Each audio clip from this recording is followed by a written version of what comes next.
Timber Crasher says, if you had to explain Bitcoin to a Gen Z kid or the upcoming Gen Alpha, some who are just turning 18, why is Bitcoin hope for them? They're so disadvantaged by the system and are hurting. I mean, I would just tell them, honestly, like,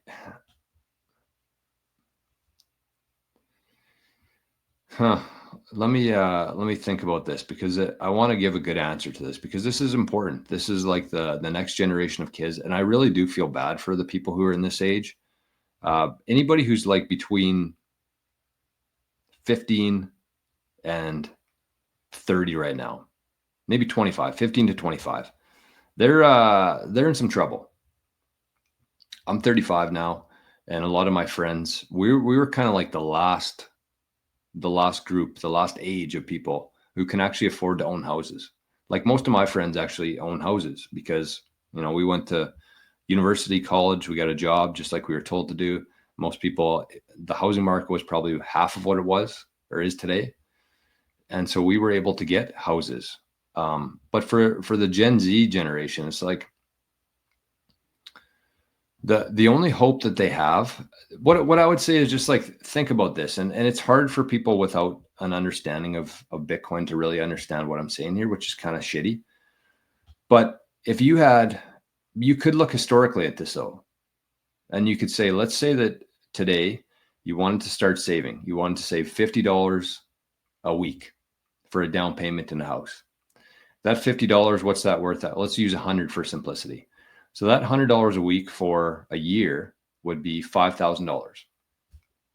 And then you have 2 years, you got $10,000. And all that money, all the money you're saving is going into a checking account or the stock market. You can actually look at the growth on that historically, if you're using like an interest rate at the bank, or if you're using like a 7 or 8% typical return from the stock market. So you go very easy, like anybody could do this. This is very basic math. You look at $5,000 a year at 3-4% in a checking account or savings account, or 7 or 8% in the stock market. And you keep doing that and figure out how long it would take you to get a new house or a down payment for a house. Very easy math.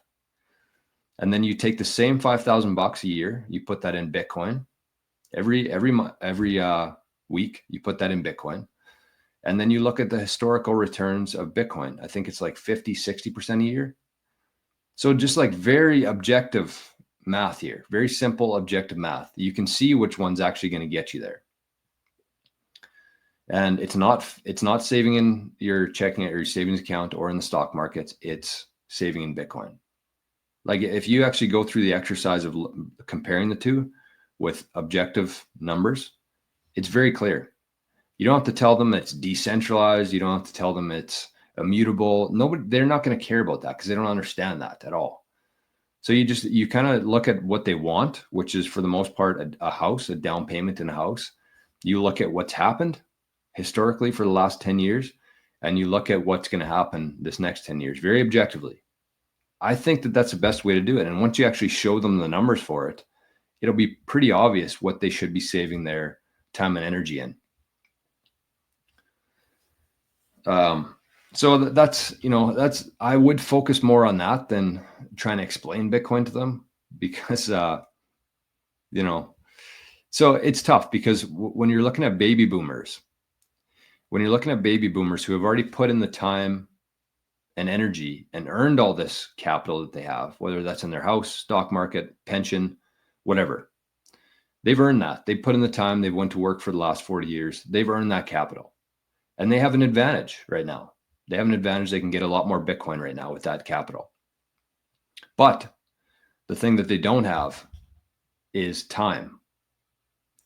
And I'm thinking, if you asked any boomer out there, any baby boomer out there, would you rather have Bitcoin or time?